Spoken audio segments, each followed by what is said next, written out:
Coquerel, vous êtes député LFI de la Seine-Saint-Denis. On s'adresse aussi au président de la Commission des Finances aujourd'hui. Comment vous le voyez, ce budget 2024 ? Est-ce qu'il manque de crédibilité, comme le disait par exemple hier Pierre Moscovici, le président du Haut Conseil des finances publiques ? Est-ce que les économies faites ne sont pas assez réalistes ? Est-ce qu'elles devraient être poussées plus loin ? Ou au contraire, comme le dit Bruno Le Maire, le pouvoir d'achat, ce ne sera pas un perdant de ce budget ? Je crois que c'est la logique même du gouvernement, c'est-à-dire de faire un budget de la politique de compétitivité, de la politique de l'offre, qui ne correspond pas aux besoins des Français ni à la situation économique du moment. Et donc du coup, Pierre Moscovici a raison de noter qu'en tablant sur une croissance de 1,4%, il est vraisemblable qu'elle sera bien moindre. Moi je pense qu'on peut se donner rendez-vous, le déficit sera plus important que les 4,4% annoncés à la fin de l'année. Mais plus profondément, j'observe trois choses. Les mesures d'économie proposées attaquent le pouvoir d'achat des Français. Fin du bouclier énergétique, même si je vous noterai que le chef de l'État, aussitôt que cette annonce a été faite, annonce un chèque carburant 200 €. Donc ça montre bien qu'on va voir comment c'est suivi des faits. Le fait d'attaquer les franchises médicales, tout un tas de mesures qui va attaquer encore ce qui est déjà malheureusement souffrant dans le pays, le pouvoir d'achat, et notamment des plus favorisés. Et on sait que c'est ce pouvoir d'achat qui alimente la consommation populaire, et donc c'est un problème pour l'activité économique. Deuxième chose, c'est un budget qui ne répond pas aux urgences du moment. Il y en a au moins deux que je mets sur la table. La question de la transition écologique, 7 milliards. Et c'est bien trop peu par rapport aux 37 milliards que le rapport Pisani-Ferry estimait nécessaires venant de les puissances publiques.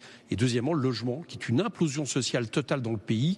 Et là aussi, on met pas ce qu'il faudrait sur la table. Et enfin, on refuse, pour trouver des recettes, d'aller faire payer ceux qui, depuis 5 ans, et toutes les études le montrent, s'enrichissent de manière inconsidérée dans ce pays, ce qui est un problème de justice fiscale, mais également un problème de ressources, parce que c'est des dizaines de milliards comme ça qui sont gaspillés.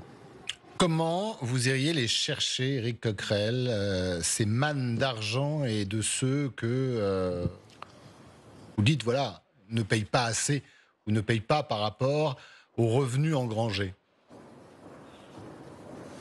C'est assez simple, on pourrait déjà revenir sur la suppression de l'ISF, mais je vous donne une seule mesure, avec laquelle manifestement Bruno Le Maire m'a dit qu'il était d'accord.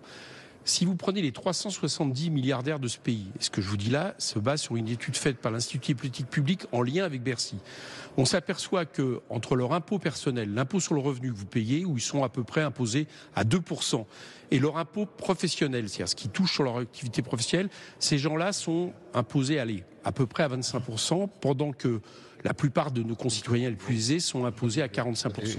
Vous leur appliquez tout simplement le taux de l'impôt sur le revenu, et bien vous récupérez 18 milliards d'euros. Comment on fait ? Eh bien moi je propose de remettre en place un mécanisme qui fait que ces personnes qui gagnent beaucoup d'argent, on parle des milliardaires, eh bien contribuent à la hauteur, on va dire, des plus défavorisés de ce pays. Rien que ça, c'est un exemple. Mais ça rapporte des milliards.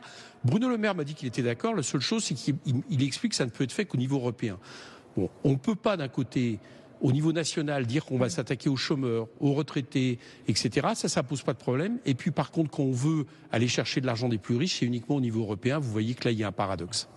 Oui, Julien Arnaud a une question à vous poser. Oui, Éric Coquerel, tout à l'heure, Bruno Le Maire, lorsqu'il a présenté à l'issue du Conseil des ministres ce budget, dans ses propos, je vous les lis, il dit « Quand les oppositions dites, il insiste, de gouvernement sont incapables de proposer des économies supplémentaires », ça rejoint la question de Christophe, « et quand l'esprit de responsabilité manque toujours à ces oppositions de gouvernement, la majorité doit en faire preuve pour 10. » Vous vous sentez concerné, vous lui répondez quoi ?